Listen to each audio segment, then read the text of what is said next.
আসসালামু আলাইকুম। এই যে নিঃশেষে বিভাজ্যের ক্ষেত্রে কিছু টেকনিক আছে। সেই টেকনিকটা আমি আপনাদেরকে আজকে দেখাবো। আক আস এটা এটা বোঝার আগে প্রথমত আপনারা এটা বুঝবেন। এটা দেখেন ৩ দিয়ে ১২ কে ভাগ করলে ৩ ৪ এ ১২ হয়। এখানে কিন্তু ভাজক কিন্তু ৩, ভাজ্য কিন্তু ১২, ভাগফল কিন্তু ৪।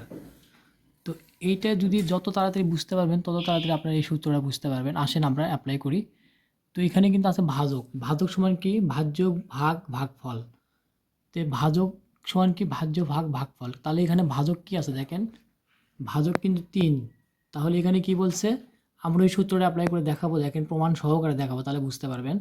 তাহলে এখানে ভাজক কিন্তু ৩, না? আমাদের ৩ হতে হবে। তাহলে আসেন দেখেন কিভাবে করা যায়। যেহেতু এখানে ছিল ভাজক ৩, ভাজ্য ১২, ভাগফল ৪, তো আমরা এখানে এটাই বসাবো।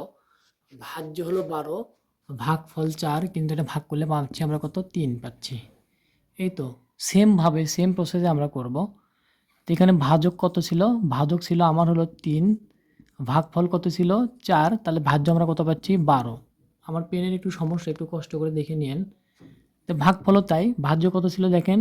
১২, ভাজক কত ছিল? ওই যে ওখানে ছিল ৩, তাহলে ৩ ৪ আমার ১২। এখানে আমরা কিন্তু ভাগফল কিন্তু অলরেডি ৪ পেয়ে গেছি। খুব সিম্পল নিয়ম। আজকে আপনাদের দেখালাম নিঃশেষে বিভাজ্যের ক্ষেত্রে। গতদিন দেখাবো নিঃশেষে বিভাজ্য না হলে একদম সূত্র সহকারে দেখাবো ইনশাআল্লাহ।